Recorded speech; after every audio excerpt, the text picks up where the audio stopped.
Good evening.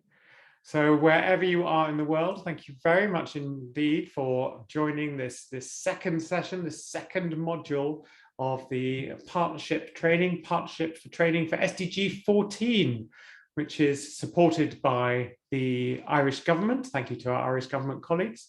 And it's run by the Partnership Accelerator, which is an initiative of UNDESA and my organization, the Partnering Initiative, and as well as OHRLLS as well. So thank you to all of the partners behind it, and a huge welcome to all of those who have joined. We have a good number here. We have about sort of over 20 participants. But of course, it's not just the participants that are here today, because we are recording this session, and in particular, the panel discussion at the end, to then make it available as far and wide. So there'll be a secondary audience as well after this particular session too. So welcome everybody. I'm just going to quickly share my screen to show what we are planning today, what we're up to today. Hopefully you can see that very clearly. And my name is Darian Stibbe. I'm the director of the Partnering Initiative, which is an international NGO, which is driving effective collaboration for sustainable development. And as I mentioned, one of the partners behind the Partnership Accelerator program, which aims to build capacities in country to deliver partnerships more effectively, and to support in particular the UN country or the residence coordinators office and governments to build platforms for collaboration. Today, just wanted to mention that we make it clear, everyone knows that sessions will be recorded, as I mentioned. The breakout group activities, however, won't be. So when you're in your breakout group, there will be no recording there. At all times, if you have any thoughts or comments or questions, please do put them into the chat and we'll incorporate those as we go. And then finally, if you can just keep your microphones muted, and except when you're in breakout groups, then that would be great. Or if we ask you, of course, to speak, that would be wonderful too. And of course, please feel free, if you can, to have your video on, because for speakers, it makes it much more human if we can actually see a face behind the name. So in the agenda today, with all these sessions, what we're doing is we start off with some partnering theory that I'm going to present. And then it goes into a peer-to-peer dialogue where all the participants will be put into groups to talk about their own experiences, in this case, particularly around the partnership relationship. And then we have a partnership dialogue with three hugely experienced partnership practitioners from around the world. And we've got Shahina Ali from Pale in the Maldives. We have Anne Zivian from who's based in the US and is a research fellow at the Ocean Conservancy, excuse me, and the chair of the Ocean Knowledge Action Network, who will be talking about her work, particularly with the Action Network. And delighted to have Axel Bodwell as well from the SIDS Youth Hub in the Seychelles. And just to mention Shahina and Axel, it is midnight for them. So huge thank you to you, particularly for joining. Also, I've just been informed that there are a couple of World Cup football matches happening right now, including the US, Wales, and the UK. So apologies for anyone who is then missing that indeed for this session, and delighted that you are here. So I'm going to just, yes, so US, Iran, and Wales versus England. Thank you, Anna. So yeah, please, in the chat, do introduce yourself. Just have a quickly sort of put who you are and whereabouts you are from, because then that's useful for us to have an idea of exactly and where in the world people are. And as some of you will know, we run these things at 2 different time zones. And so we will be sharing this for people who are in later time zones, unable to make it today.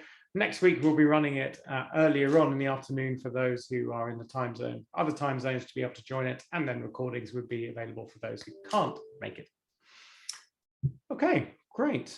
So I suggest we kind of just get straight into it. So where we were from module 1, which we had yesterday. In module 1, we were really sort of looked at the why partner. We looked at the framework for partnerships and all the different types of collaborations and partnerships that might be possible to really deliver towards the Sustainable Development Goals. And of course, we also heard about, in particular, partnering with the private sector, and a lot of that was around the blue economy, as you would expect.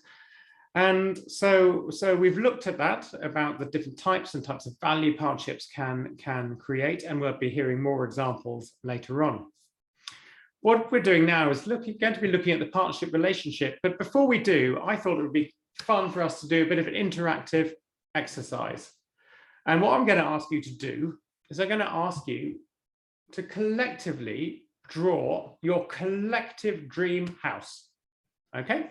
So I want you all participants to draw your collective greenhouse. The way we're going to do it is I'm going to create a whiteboard. And hopefully you should now just about be able to see a whiteboard on your screens. And if you have a look, you might actually already have a little menu on your screen, which basically is an annotation menu, which lets you then draw on this. If it's not there, then there's some sort of options at the top where you can choose options to be able to see the annotate bar. And if you're having trouble seeing that, well, as soon as you can do that, as soon as you're able to draw something on there, just draw something so I can see that you have seen it. If anyone is able to, because I can't see what you're seeing, if anyone's able to explain to others, like Nicole, can you explain how you managed to find that annotate bar for others to see? Or we've had a couple of people able to draw. Can you just explain to people how they can also draw? So thank you so much. This is Nicole speaking. At the top right-hand corner, there is a toolbar and you can click on it. It says view options. And annotate is the 1, 2, 3, 4th option from the top. You click on it and then a new panel will present itself at the top, and you can choose colors and the text that you want to use. Brilliant. Thank you so much, Nicole. So basically, if you click on view options, then you will find annotate. You click on that, and then you will be able to see this drawing. And you'll be able to write things, you'll be able to draw things. So give it a go so that I know that people are able to do it. I can see that Lewis, thank you very much. You're able there, and various others. Is anyone not able to find it? Yanni, thank you. You're there. I can see. Hopefully you can all see it. So what I'm going to do is I'm going to clear this screen. Well done, Indira. Great. So I'm going to clear this completely. I think if I can work. Yeah. Okay. So that is now clear. Okay. That's your instruction. I want you to collectively draw your collective dream house. And of course, you can come off mute, put your mics on, put your cameras on. I want you to collectively draw your collective dream house. Go for it.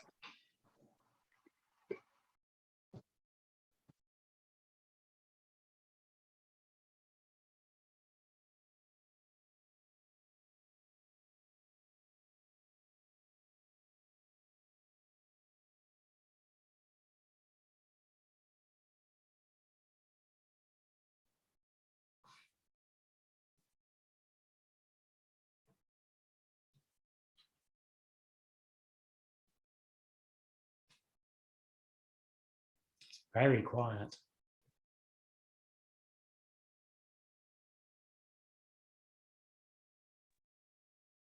Doesn't look very collective, right?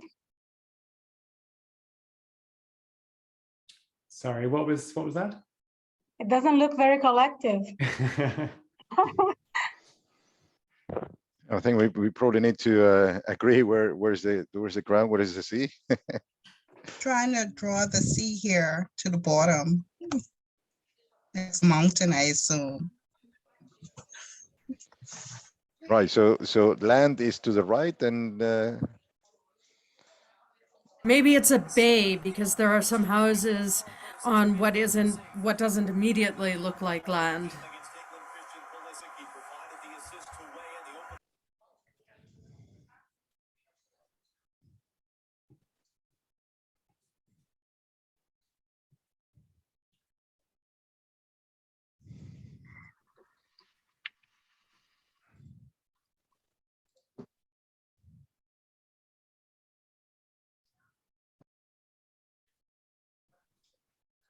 This is a hammock.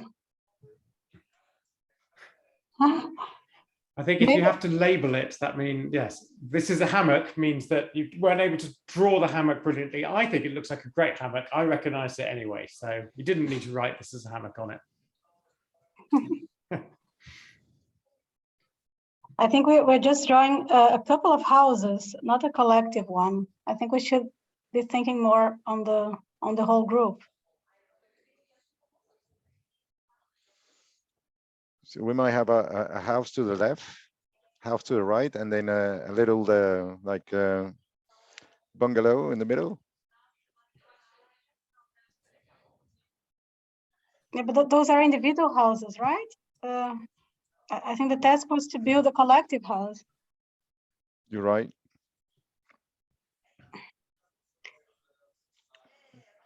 I don't know, a So choose couple of, choose one and then stay to it.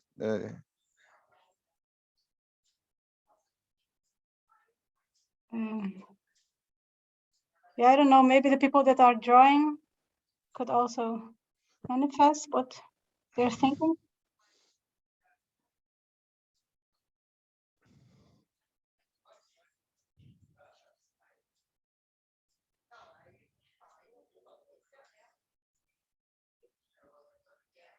Okay to speak up here?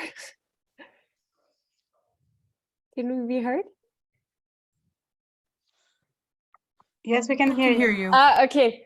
I was saying, I was thinking that the house for me is not just the inside, it's kind of also the environment. So I immediately thought of the environment even before the structure, actually. I totally agree with you. That's why I put the trees on the hammock. Yeah. Okay. Okay, let's pause there and see where we got to, and then we will then go rewind a bit and just see what happened. So what we've got is we have not just one collective dream house, we've got four different houses, and they, I guess, on the side of a bay, and we have a flying boat, I think.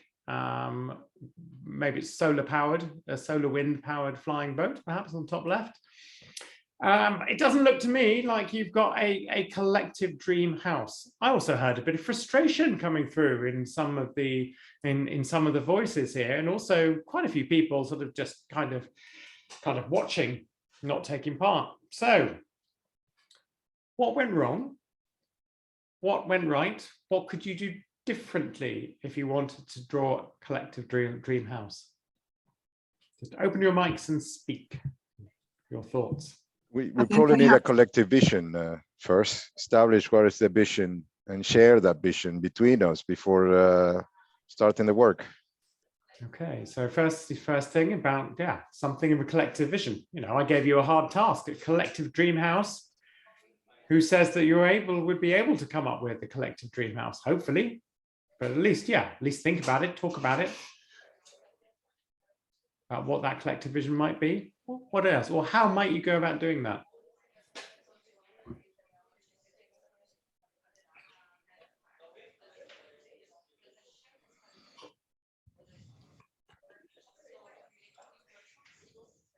How could you have come up Okay. with a collective vision?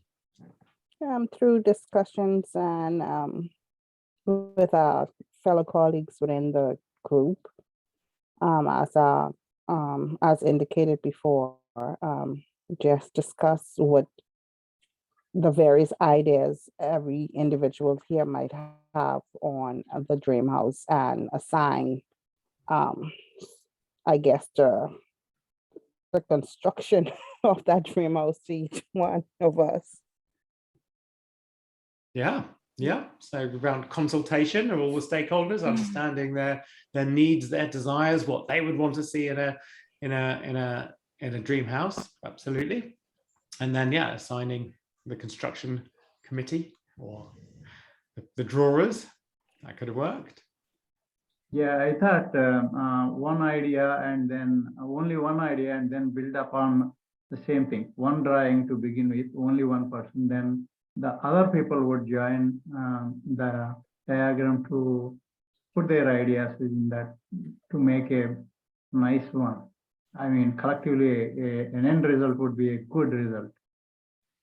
Yeah, I think that's a really good point, because actually sometimes it's good to have just a starting point that other people can then come around, and you can change it a lot and iterate it and move it along and get in lots of opinions. But sometimes if you spend all of your time canvassing absolutely everybody's opinion and people have quite different opinions, then it could be that you actually struggle to get anywhere.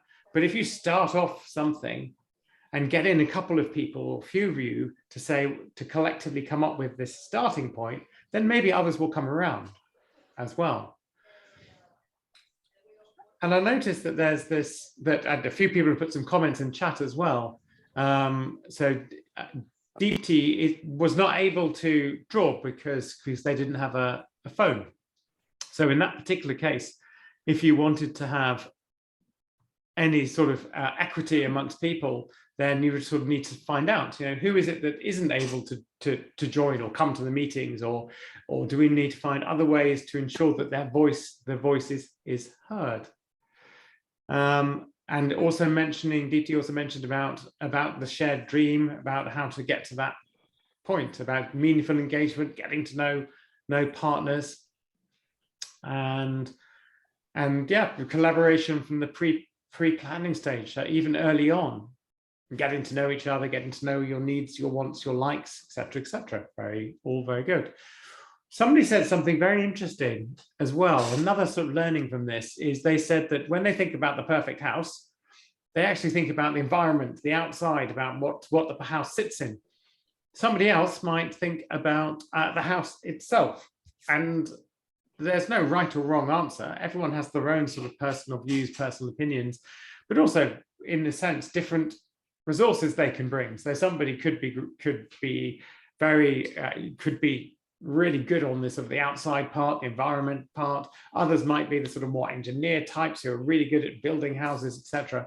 And of course, it's by bringing together these different resources, different diversity of opinion, that potentially you can end up with a really good house that delivers for all those who are bought into it.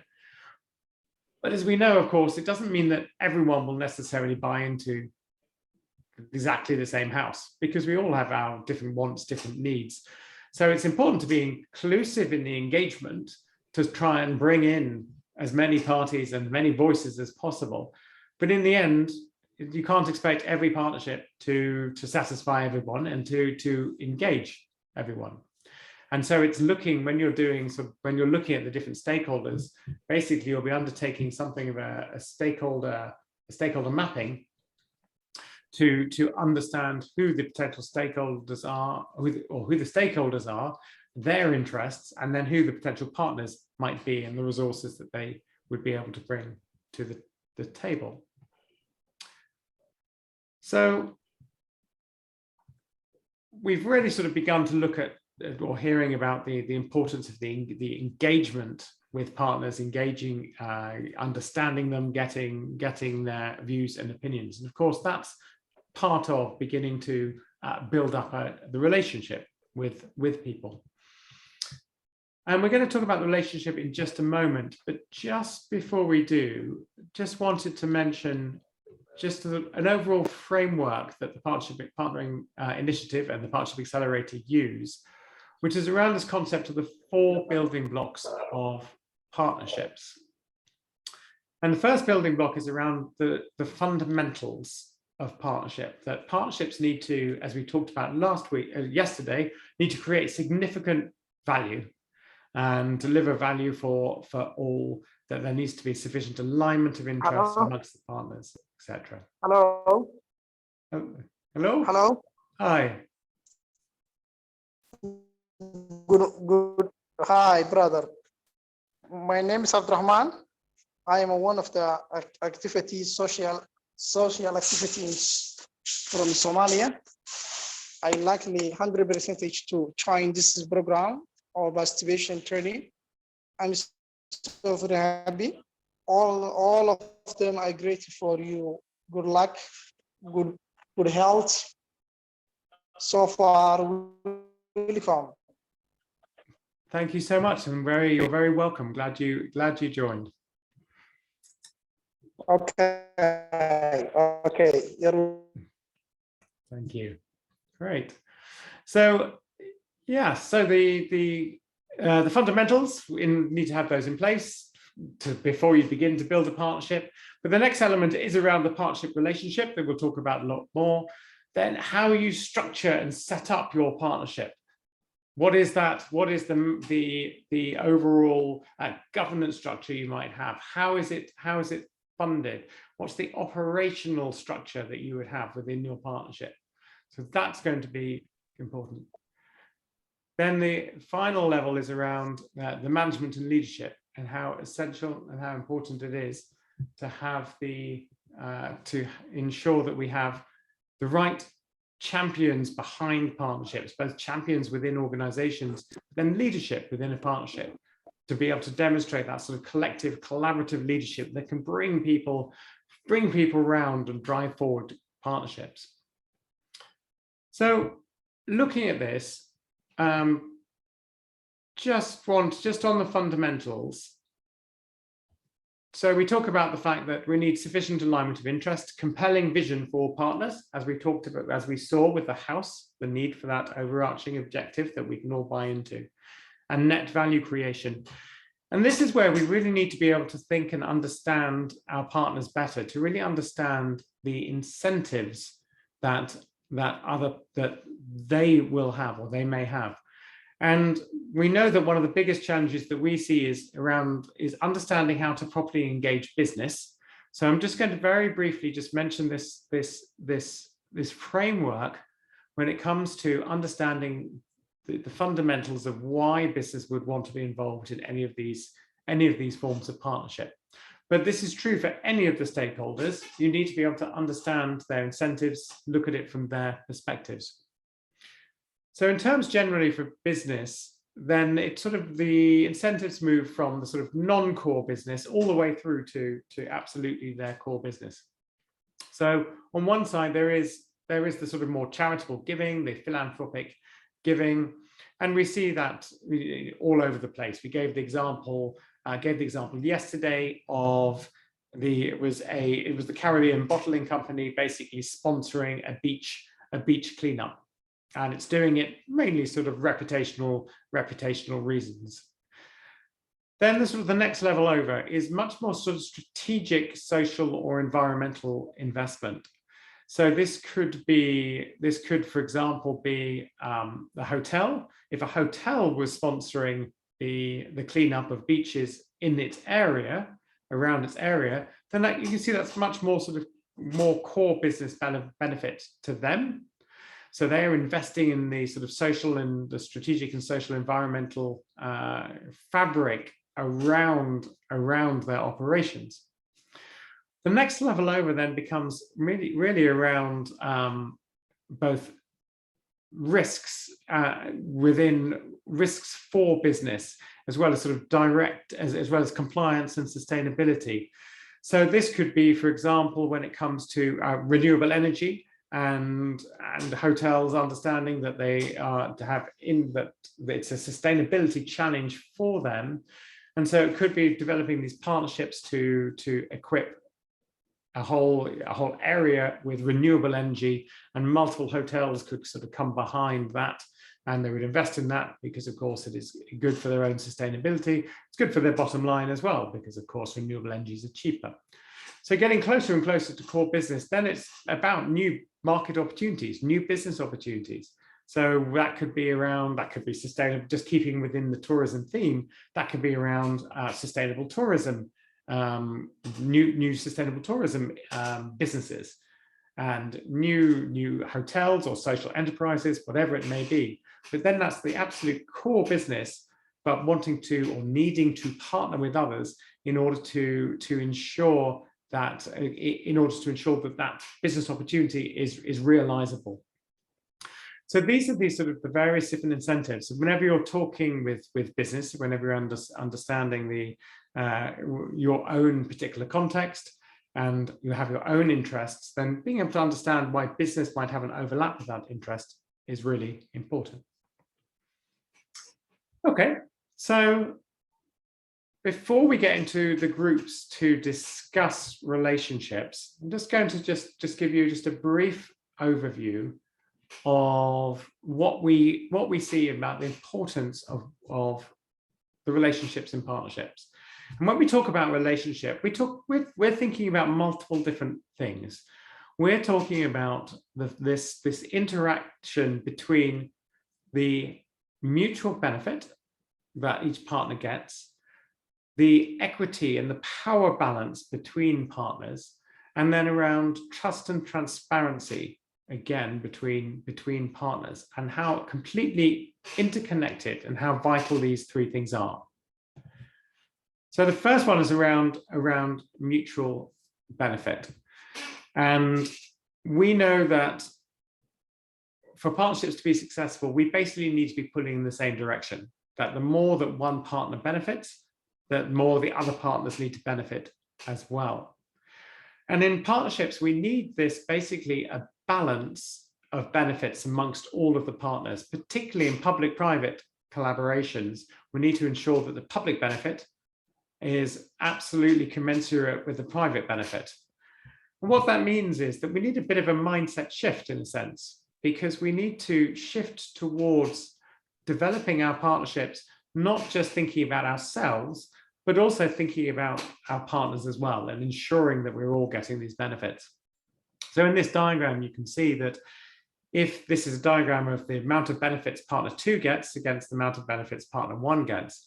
And obviously, if it's sitting in the red region, then one of the partners is just not getting enough benefits from this partnership. And if that's the case, they're going to walk away. So what you want to do is you want to get into the green region in order that there is enough balance of benefit between the partners. But you also really want to push the boundaries and follow that arrow and really try to maximize the amount of benefit, maximize the added value of these partnerships. And what that means is actually a shift in the way that one negotiates from our standard sort of adversarial negotiations that perhaps we are most used to doing, which is, for example, when we're haggling in a market, for example, we're trying to get a price down, that's adversarial negotiation. And we need to shift that from trying for our own interests to basically working together and trying to work collectively how it is that we can maximize the value of this partnership for all the parties. And that's a much more creative brainstorming approach where you are really trying to widen the ambition, get as much value as possible for all. So that's mutual benefit. We need to ensure we have a balanced benefit. The next one is really around this idea of power balance and equity in partnerships, and the need for co-creation in partnerships. But I'm going to just very quickly ask the question, and please just put in chat, why are power imbalances important? Why is it important to have a power balance? Why is a power imbalance a problem in partnerships? Have a think, put in the chat, why are power imbalances or power a problem in partnerships?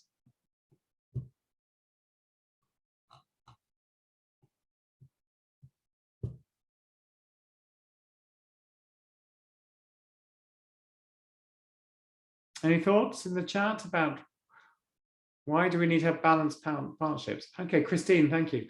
So power imbalances can prevent great ideas from being heard or discussed. Absolutely. So if you have, so often we know that the people closest to the problem, those with the lived experience, those potentially in communities, are the ones with the greatest knowledge of the situation, and therefore the ones who could indeed contribute the greatest ideas. They tend to be the least powerful in partnerships. And so sometimes if you do have a power imbalance, then as Christine says, then their great ideas may not be heard or discussed. Then Deepti is talking about, so everyone feels they're included. Absolutely, these partnerships are voluntary partnerships. They are, people are coming together to deliver something. Now, if you're feeling that your voice isn't being heard and you're not included, you're not going to waste your time and effort. You need to be part of the co-creation, you need to be part of the decision-making, etc. Otherwise, you simply will walk away. Or as Deepti says, so everyone's a contributor, not just passive recipients. Anna says that power imbalances generate the feeling the less powerful ones are being used, and they can be. That's exactly right. If you've got the more powerful ones basically calling the shots, then that means that the interests of the least powerful ones can potentially be ignored and can lead to inequity, as Indira says. And also about unbalanced relationship leading to inhibition of opinions. Again, so the partnership will end up delivering not as effectively as it could do because you're not listening to the opinions. So, and Sergio is just saying about partnerships working towards a common goal, but power imbalances mean you will end up working towards the goals of the most powerful, not necessarily not all of the partners. So it's interesting about power balance because we need to think a little bit about, what actually are the sources of power, what actually gives people power. And of course, we always talk about money. Power is, money provides power, but actually it's around any critical resource, whether that's money or knowledge or credibility or information or even social capital.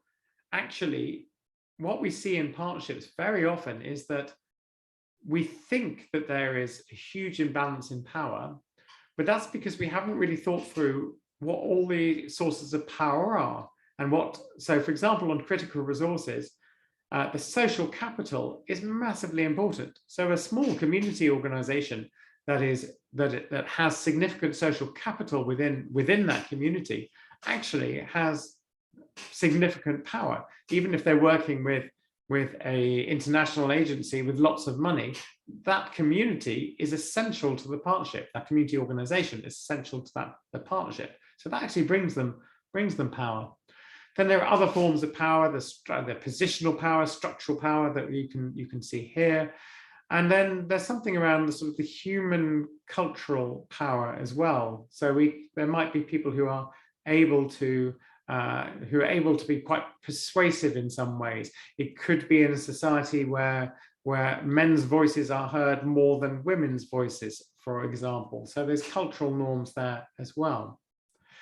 So when we think about power, it's important to understand all of the sources of power and then really try to ensure our partnerships are equitable. And that might mean speaking up for those who, for whatever reason, seem to be less powerful, but really ensuring that they are properly and fully engaged and at the center of these partnerships, but also that they know that the power they hold, ensure they know the power that they hold as well. Finally, that third element, and everyone always puts trust as the #1 thing that you need to have in a partnership. And it is true that partnerships can move at the speed of trust. Absolutely. If you trust somebody, if you trust an organization, then you are willing to invest because you know that they're going to invest and you're going to you'll work collectively together.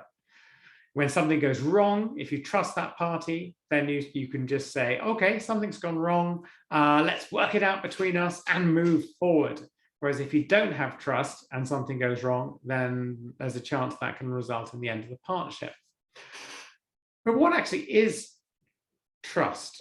Because what we see is actually trust is at least 4 different things. And the first one is around competency, and I think Deepti put in the chat credibility. So competency is that actually are able to deliver, that whatever you deliver is high quality. So people trust doctors that they are going to deliver good services. The second thing is around reliability and predictability. So this is reliability, meaning that if you say you're going to deliver something, you then do deliver it. Absolutely. The next one is around transparency, openness, truth-telling. Your trust that you're actually telling the truth. Your partner is open and that what they're telling you is true. The fourth one is a feeling and understanding that you have each other's underlying interests at heart, that in the end, you're looking out for each other. And all of these four things are almost different elements of trust. So when you unpick trust, you find it's a bit more complex than we might think. And what's interesting is that when you start partnerships, you might already have some sort of back history or already have a history with an organization, which could be positive, in which case you could start with a higher level of trust, or it could be negative, in which case you could have a low level of trust. But certainly what we know is that every time you have some sort of interaction with your partner, then your trust can go up or down. So if you are credible, you are delivering what you say you're going to deliver, if you are demonstrating your openness, your trustworthiness, etc., then you can increase your trust. Whereas if you are consistently late for meetings or you don't deliver what you say, actually it's quite easy to lose trust. And if it happens consistently, then you can lose trust very quickly. Or if something really bad goes wrong, you can just lose all of that trust you've created. And then you would possibly then have to slowly increase it over time. So trust, mutual benefit,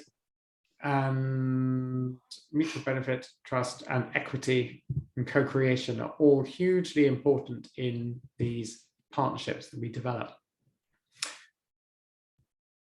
That's enough of me talking, because now what we want to do is we want to get you talking in this sort of the peer-to-peer exchange part of this, where we're going to ask you to answer this question. What are your top tips for engaging partners and building a strong, trusting relationship? Okay, so we'll put this question into the chat as well. We are going to move you into groups where for the next 15 minutes, you are going to discuss what the top tips. We're going to ask you to put the inputs into the link that Jordan has just shared as well. Just while we're here, Francisco just mentioned, interesting to see the level of trust graph with the partner's view of the other. I mean, absolutely. I mean, that's so sometimes we talk about constantly having the conversations with partners to be able to measure that level of trust. Because yes, we can feel trustworthy to another partner, but they may not feel that at all back to you. So it is absolutely relative. So, okay, you have in the chat, you have both a link where we want to put your answers, and also you have the question in the chat. So we're going to go off now for 10 minutes or so, for you to then come up with these answers to this question. Top tips, engaging partners. Over to you, Jordan. We can put everybody into their breakout rooms.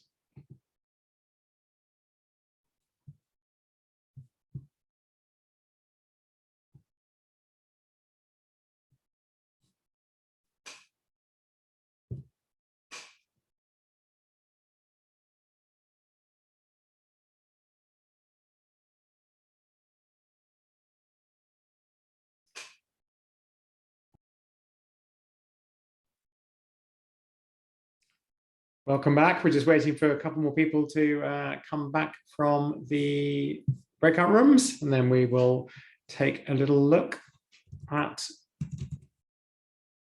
what all the different tips that people have put up. So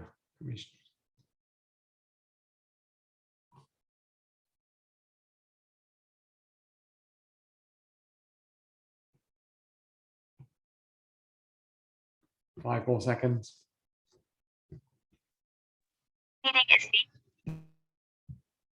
Okay.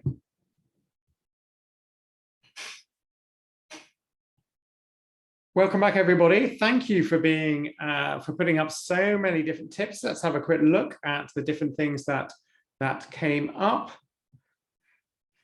So, top tips for engaging partners. Let's have a look at this. So, recognizing the strengths, skills, and assets of each member. I think that's really, really important, and it's also part of building up equity to be able to recognize what those skills, resources, etc. are. Making sure there's clear transparency in the process. Defining clear roles and responsibilities. Being empathetic and being honest yourselves, absolutely. Then select a leadership and management structure. I think that's probably a little bit later when it comes to the building a strong relationship. Talk about the mutual interests of area of cooperation. Absolutely. Building partnerships is time-consuming process. It requires patience, trust, commitment, and mutual benefit. So yes, absolutely. Trying to build up all of these different elements, the trust, the mutual benefit, the equity as you go. Then having a sort of a clear objective for the project, because then that can sort of really help to bring people around. They can know whether this is something that is clearly interesting to them and they can engage with. Something around connecting individually with partners, finding common interests to build on. I think that's really important. So when you're looking to develop a partnership and you do something of a stakeholder mapping, so you understand the stakeholders, it is around talking with individuals, getting their understanding, not just talking collectively as a group, but having sort of deeper conversations with individuals. And let's see what else, a couple of other things. Being able to communicating and being open can build trust. Respect timings and expectations. Yeah, I mean, if you're talking about trying to develop these relationships, trying to develop trust, well, one thing you need to do is be reliable. So you need to respect those timings, absolutely. So yeah, so a whole variety of different elements. Align cultural mapping and relationships. So yeah, understanding the different cultures of the potential of the different partners as you're working to build up relationship, developing shared vision, etc., etc. So thank you for that. We know how important trust is. We see that, as we've talked about, it really is the oil in the engine of partnering, and so it is something to absolutely pay attention to, particularly if there's a trust deficit in a partnership to begin with, or potential partnership to begin with. Great. So we're now going to move to the third section, which is this expert dialogue, if you like, where we have three brilliant people who are working on partnerships for the oceans all the time. That's their work, that's their job, or most of the time.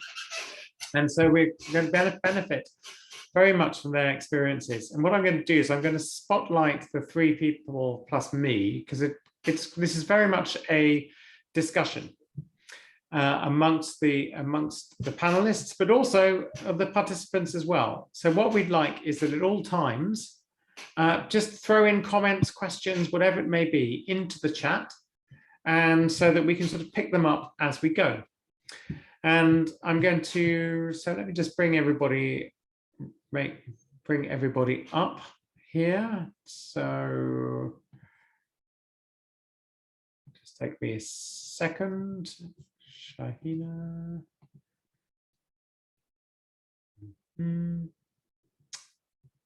And Axel. Ooh.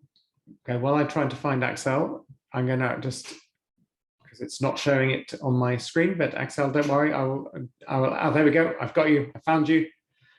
There we go. Right, here we have the four of us. I briefly mentioned who you were from when at the outset, but I wonder if we could start with Axel and just tell us about your work. Tell us about the SIDS Youth Aims Hub in the Seychelles. Just briefly, just to give us a little flavour of what you're up to. And we'll do that with everybody before we sort of go into more detail. Over to you, Axel.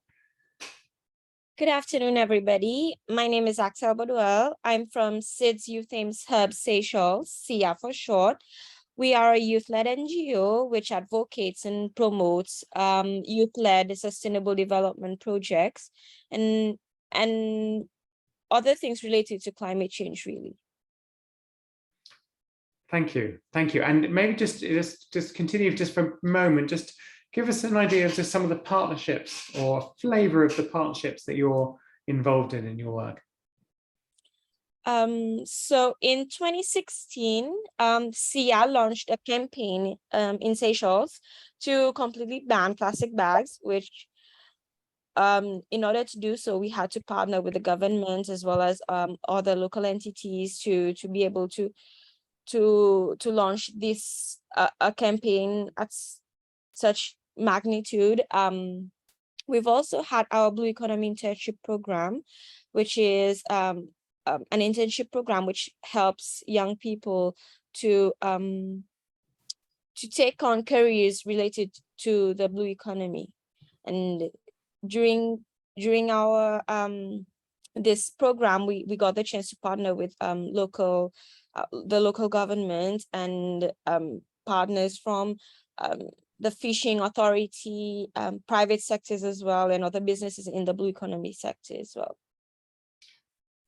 Thank you. So yes, for a whole range of different partners you're involved in. And we've already got Peace Boat US just in the chat has already saying it would be great to partner. So there we go. There's another potential partner for you there. But Shahina, I wonder if you could just do the same. Just tell us about, just give us a flavor of your work. And of course, you have a whole range of partnerships, but just give us a flavor of that. Yeah, we have Parley for the Oceans, we work in the Maldives, and actually we are probably the only country as a whole that Parley is working with. So what we have done basically is we have collaborated with the government, private sector, and youth groups to intercept plastic waste that is recyclable, at least.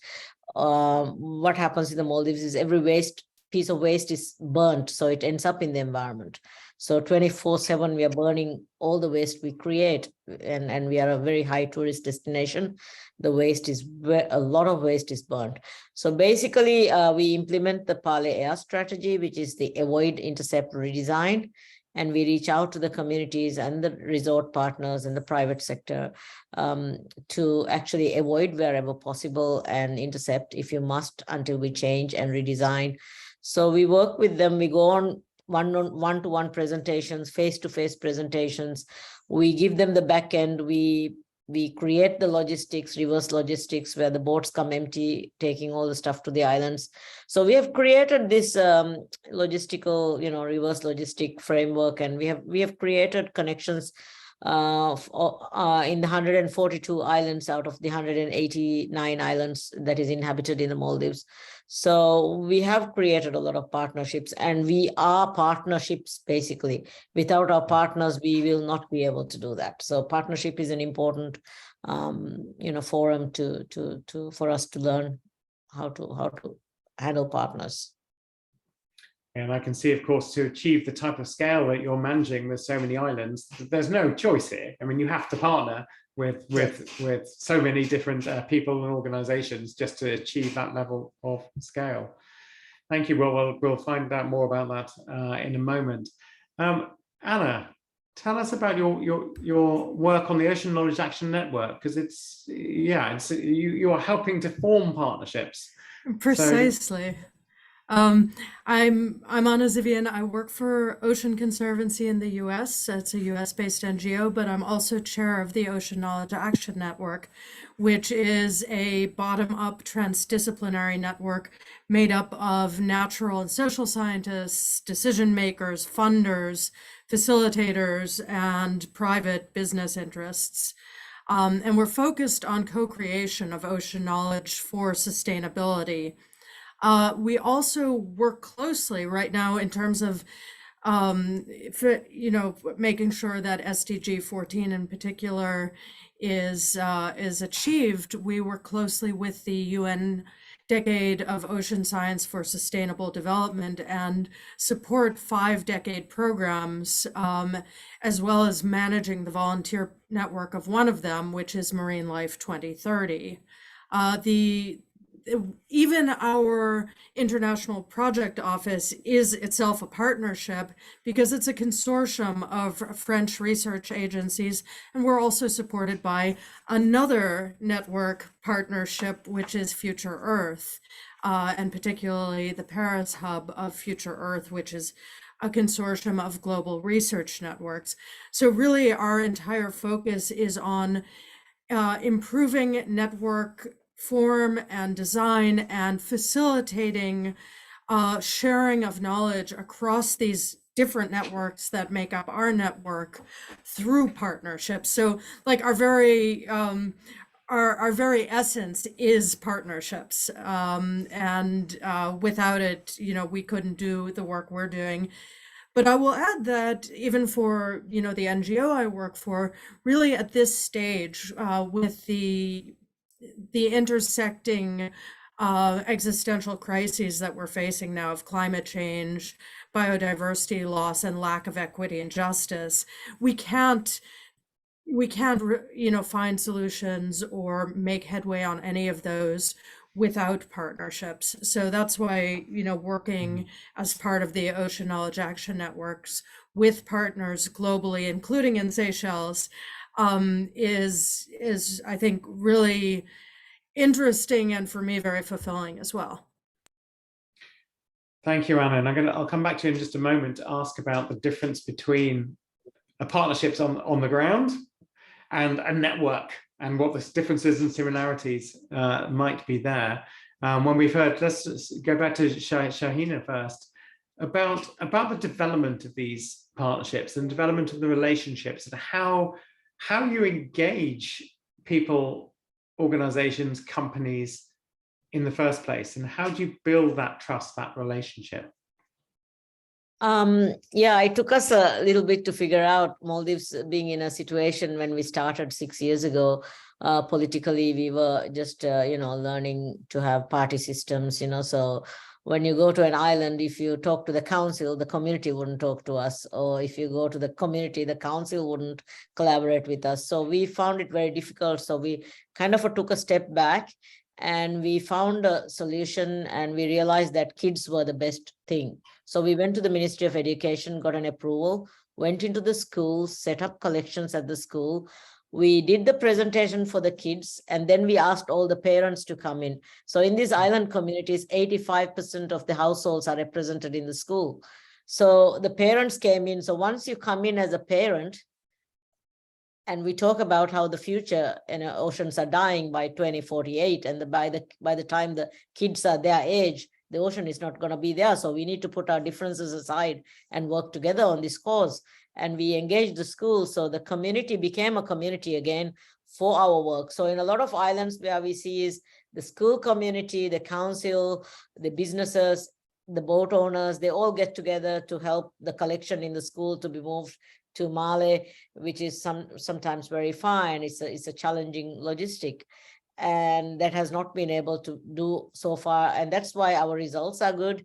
And that's why our collaborations work. The trust was built through the partnership and calling for putting our differences aside, because by the time the kids in the school, in this specific school, I mean, if you're in grade 10, which is mostly the highest grade that they can go in an island, they're 15. by the time they are their parents' age, where the ocean is dead. So we kind of give them, a reason to collaborate, and that reason is a very emotional, very personal reason. So we get them to collaborate on that. So that's how we've achieved what we have achieved. I have to say, I think that's a genius approach to basically work through children where there's commonality, because whether you're in the city council or whether you're in the community or whatever it is, you have kids and you have the same desires that your kids will grow up in a safe place with an environment, and the ocean being a healthy ocean. It's a commonality that you can then bring people together around, and an emotional one, which means that, I guess, as you said, people put aside their differences to then want to work towards it. It's very also it's easy to give the climate change scenario as well. So we make them understand what climate change is doing. We are living it every day. And being a diver and being, I've been diving for 40 years or so. So being a diver, I'm able to personally give that experience to a male-dominated profession, the fishermen. They suddenly trust me because I can reach out to them and say, look, and I can question them. You saw this 15 years ago, you don't see it now. So in a way, we connect to the elder community as well. So we have been able to achieve the collaborations we are looking for the common cause, not taking sides. Yes, so being that neutral party, not taking sides, being able to bring everybody together, hugely important role.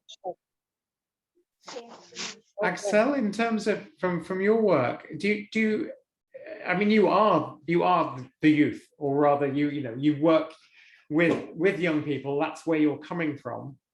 Have you found something similar to Shahina's approach, in the sense, is it easy as youth to be able to approach and talk with anyone, even if there are problems between them? Or how have you found it? As young people, it's definitely harder to convince the public and the elder generation to listen to us, especially when we're coming forward to complete, like, for instance, when we were launching the ban of plastic bags, we didn't get a lot of support from the elderly community, and they were usually looking down upon us and telling us that, what do we know about plastic bags? How are we qualified to talk about the future? We're just young kids. I myself back then was 15 years old, and I was going on TV convincing the government to ban plastic bags, and trying to convince even my parents at home to switch from plastic products to reusable products. It was very, very difficult, but once they saw how determined we were, how we wanted to make these changes, how we were persistent, and we managed to convince the government. We had a lot of support from other NGOs coming in as well, and then support started flowing in, and I think that they saw how persistent we were and how we were not going to give up until our agenda was passed. And even overseas, our voices were being heard overseas, and we were being made an example. And a lot of our partners decided to join us in our fight as well.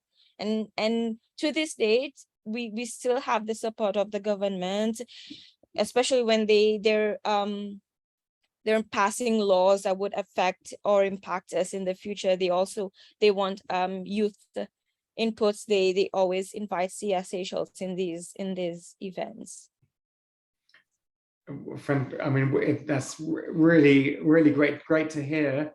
The influence you have, but you forced it. I mean, you were clearly determined and committed, collectively driving forward, basically ignoring the older generation who's saying you don't know anything, and really making your voices heard, going straight to government, and then using international pressure, it sounds like, as well, which is, you have fully earned your place at that table, but it took you a while to get to that table. Absolutely, yes. That's right. Thank you. Thank you. So Anna, you've heard these stories. I think it's a bit different. You know, networks of international organizations, it's quite removed from the people on the ground fighting to have their voices heard. But there's going to be some commonality, I suspect, when it comes to relationship building, for example. So you're on mute. Yep, I pressed the button, but it didn't go. In fact, one of the things that we're focused on is not ignoring those on the ground collaborations, you know, in building these international networks, because the partnerships that the Ocean Knowledge Action Network has sought out are really involve the people on the ground. One of the things that we did, for example, was as part of the Ocean Science meeting this year, Ocean Sciences meeting, which is one of the biggest academic and government meetings around ocean knowledge annually, is instead of people having to travel to a meeting, of course it was virtual, but instead of that, we said, well, let's bring the meeting and the people who would be presenting there to the communities on the ground. So we had a meeting focused on gender and fisheries and climate in Brazil, where people working on those issues in Brazil were actually coming to talk to, and we brought in people from the UN Decade programs. We did the same thing in California, where we talked about climate-ready fisheries and brought people working on fisheries on the ground in California together and had them express their concerns to and their knowledge needs to the Decade programs. So there are ways that even international network organizations can really facilitate these on the ground movements and collaborations. And one of the things that we're working on as the Ocean Knowledge Action Network is really being an impact network rather than like a hub and spoke model. So I'm sure, Darian, you work on this all the time, but where you're really making the other networks and partners in your network their own actors, and they're pushing their own priorities and telling you how they would like to do things, and you're facilitating that and facilitating those connections. So it's not a big central organization pushing out the same ideas to everyone. It's how can we facilitate your talking to this group over here because you're both interested in climate change, fisheries, and gender. So that's I think what the Ocean Knowledge Action Network is seeking to do, and I think a really good model for how international organizations can work and really not try to push the same solutions onto people on the ground. And we can take it, we can help amplify the solutions that, Shahina, you're coming up with in Maldives, and Axel, you're coming up with in Seychelles, instead of just like trying a one-size-fits-all model. I love that whole concept of impact networks, because I think one of the challenges with development generally is there's such a lack of coherence amongst all of the actors, from small NGOs to international donors. There's lots of so much going on. But it's not coherent, and it's not necessarily strategic, and there are lots of synergies that can be exploited. But you can't just come along and say, right, from now on, everyone's got to do this, and it only fits exactly this strategic plan. And the idea of these impact networks is the understanding that everyone has their own agency, their own interests, their own egos, and their own things they want to do. And it's around helping to bring those with similar interests and approaches together to collaborate, to be able to deliver more towards an approximate similar objectives, but with no one telling them it has to be the exact objective. And that way you can get so much synergy, so much value creation. So I agree with you that this is an area which it's still very young in it, because there's not that much happening I would say, at least on the ground. But it's an area absolutely where I think there's so much promise. And it is that connection and that facilitation and bringing like-minded people together in ways that then can deliver more. It's very, very fascinating, I think. So we've got a comment which I'd like Yanni McLaughlin. I wonder if you could just, it was a really interesting comment you made. I wonder if you could just speak it to us rather than me speaking for you. Are you able to just come off mic and Sure. just say what you wrote? Yeah, so first of all, Axel, the work that you're doing in the Seychelles is amazing. I myself am a youth advocate, and I've been a youth activist in Belize for a long time. And what you were saying resonates to me, because one of the challenges as a young person has been the top-down approach to management. I've somewhat, quote unquote, climbed the ladder a bit. I'm now in my mid-30s. And so now being at the level where I am into like working with other senior officers and decision makers, seeing us sit in an office, make decisions, and not being on the ground with people, because we're making decisions for people. I work in natural resource management, but we're not managing resources, we're managing people and how people use the resources.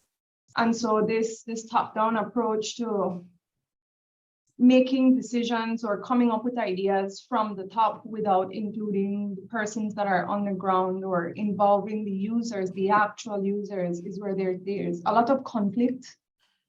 And then these are why projects or these ideas or what we want to implement, they don't work, because there's no buy-in.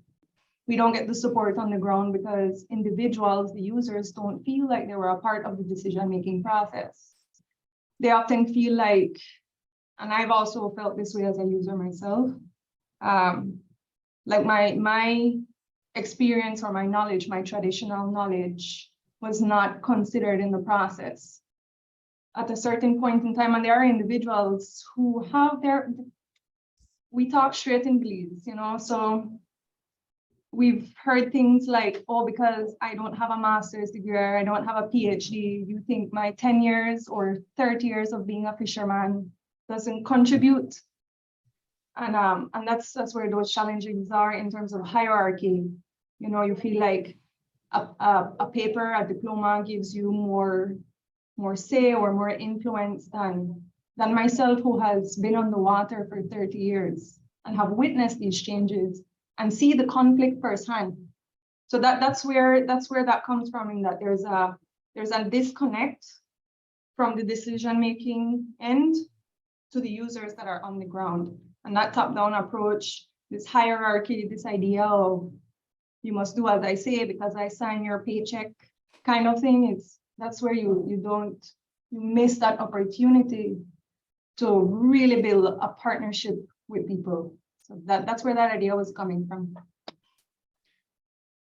Thank you so much for that. And I wonder if people would like to just sort of comment on that, because that's so powerful and so true. And that is one of the value of multi-stakeholder partnerships, if they're done well, is about engaging at all levels, about building bottom up, not higher down, top down, and certainly about challenging orthodoxy, challenging the way things are done, because there's no point carrying on doing the things we do now because it's failing. But yeah, would any of our panelists like to come in there?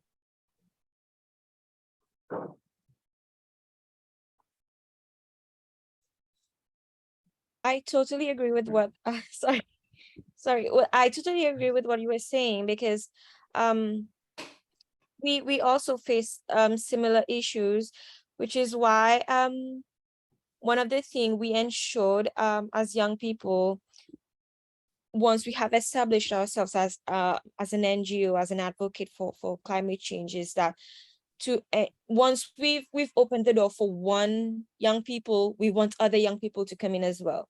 So that's why we believe that our strength is in numbers, which is, even if it's not me personally that's going to be talking for young people, I'm going to ensure that there's another youth present in whatever discussion, whatever laws, whatever anything that's happening that might possibly impact our future, which is something that the government of Seychelles has recently agreed with, which is why all of our committees, all of their high-level discussion, one, young people is involved, and an NGO as well is involved, so that they can get the youth perspective on things that are important to us, things that are at heart to us, really.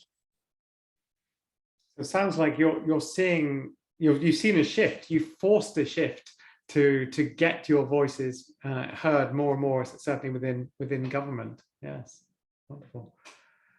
Anna, did you want to come in? Well, I just think everything Jeanne said was perfectly right on, and Axel, I also agree wholeheartedly. It's important. I'm happy to see this panel because there is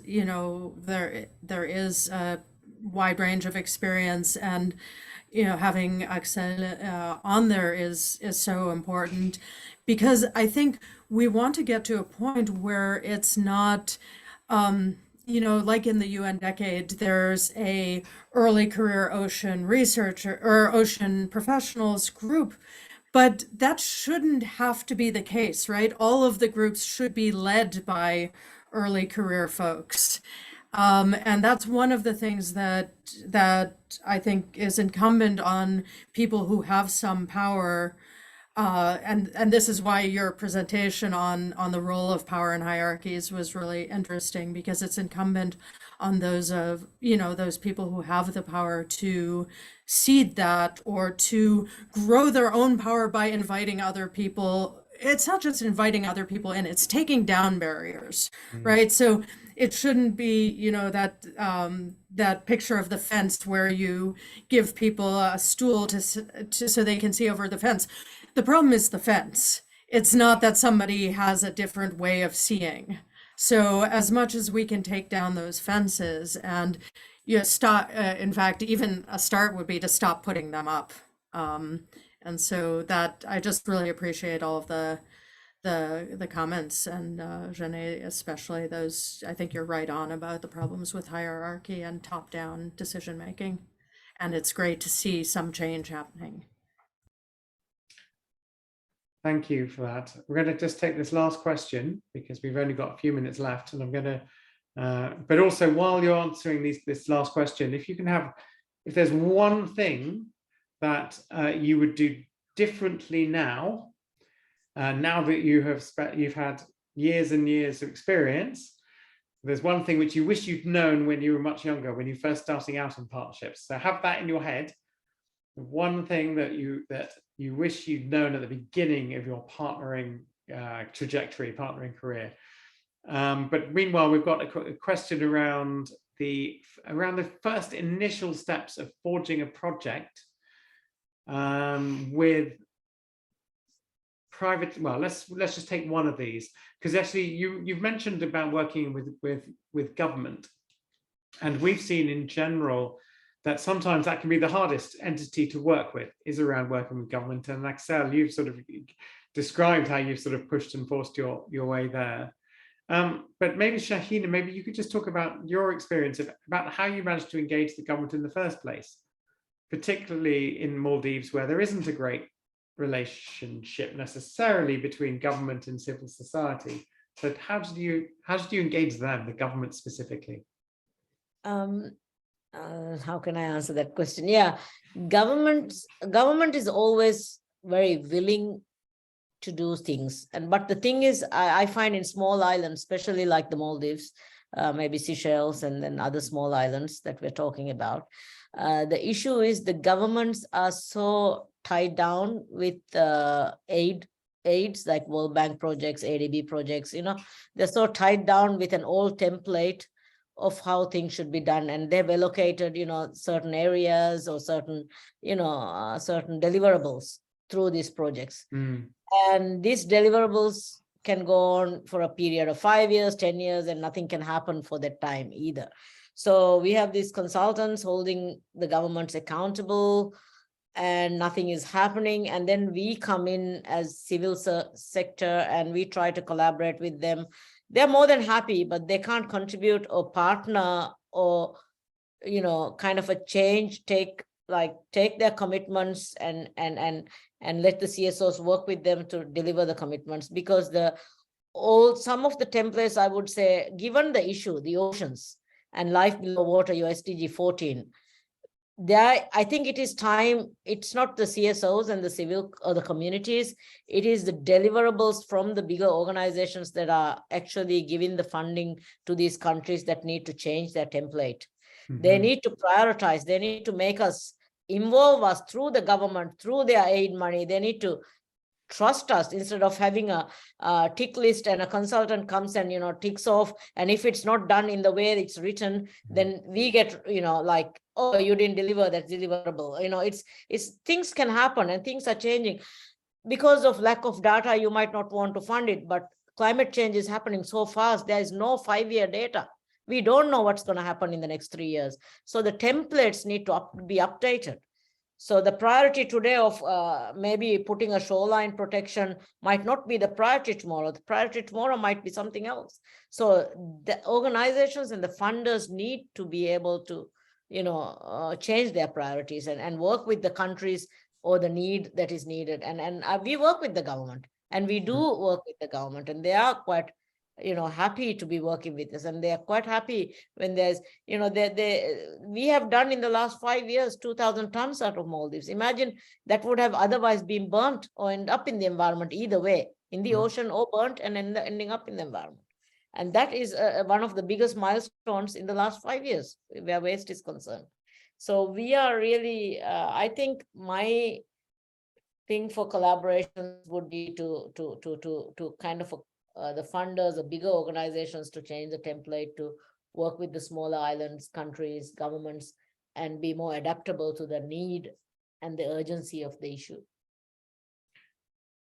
Thank you. That's really very powerful, and of course it also relates to this idea of bottom up development of partnerships. If you're talking about funders sitting up here with their approach, their way of doing things, with funding for a particular period of time to deliver something specific, there's no way you can then get the bottom-up, adapted, context-specific approaches, and indeed the priorities that are constantly changing, as you point out. Thank you. I'm afraid what are the tools? What are the tools we use?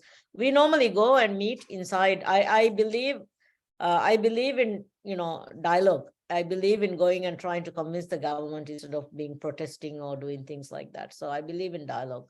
So we call, we go, we meet, you know, we keep insisting, persistence, not giving up. Sounds like persistence is one that's been another key theme as well here also. We're getting, unfortunately, because of time, so we're going to just close with this from each of our guests, sort of one thing they wish they'd known right at the beginning of your partnering journey. I don't know if anybody, I don't like to choose somebody because they may not be ready, but if you'd like to volunteer to just come to just that one thing that you would wish you'd known. I think I would say how difficult this is and how easy it is to work with communities, how difficult it is with the bureaucracy.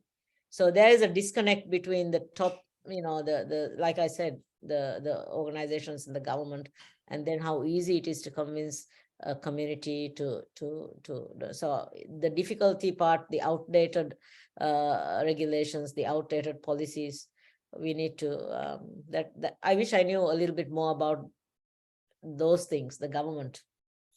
But would it have put you off though? That's the question, because you know, if you'd known that, you might not have started out on this endeavor, and yet it's so important. Yeah, but it would have made it easier for me to, you know, kind of not be, you know, kind of convince the people and have some convince the people would have been easier. Now they complain about the government, and we have to listen to all their, you know, complaints before we can say, look, let's just work to do whatever we can do, you Mm. know? Yeah, great, thank you. Let's go for Anna and then Axel to finish off. I think maybe just the importance of developing shared purpose and actively listening to do that.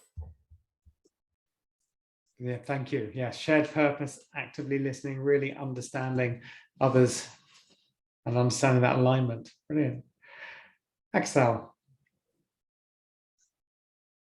Well, I guess I would say it for us when we first started, it was very, very hard to find partners to funding, but really partners to launch our projects, because again, it's very hard for you to trust in 15-year-olds and giving them grants of $5,000 to launch projects. But as I've grown through learning about how to properly lead a project, I think now if young people would approach me with 15-year-olds would approach me with the similar concept, I would definitely partner with them, just because giving them the benefit of the doubt, because they might be young, but they're full of they'll be filled with ideas and things that you might not think of, which is something I wish other partners would think about when looking for youth. Thank you so much. Yes, indeed, youth is a huge source of ideas and knowledge as well. I'd just like to thank all of you very, very much indeed for everything that you have contributed. Really interesting discussion. It was great to hear about your work. I'd also like to thank all of the participants, in fact, who joined us today. There's all sorts of things going on in the chat. I'm sorry we couldn't cover everything that was in the chat, but that's what happens when you have a really interesting topic with a great panel and great participants with all sorts of great questions and thoughts. So thank you all very much indeed. The next one of these sessions will be on Monday at 9 a.m. Eastern Standard Time. So that's 2 p.m. Greenwich Mean Time. And I hope we'll get to see many of you at that session and the next one after that on the Tuesday. Otherwise, of course, they will all be available on the Partnership Accelerator website for you to watch after the fact. Thank you all very much indeed. Bye-bye. Thank you. Thanks so Bye-bye. much. Good night.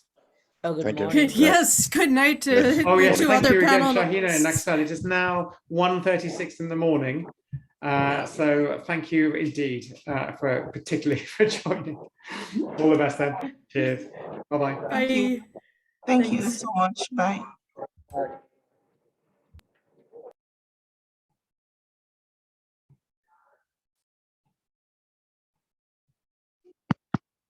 Angela, let me delete.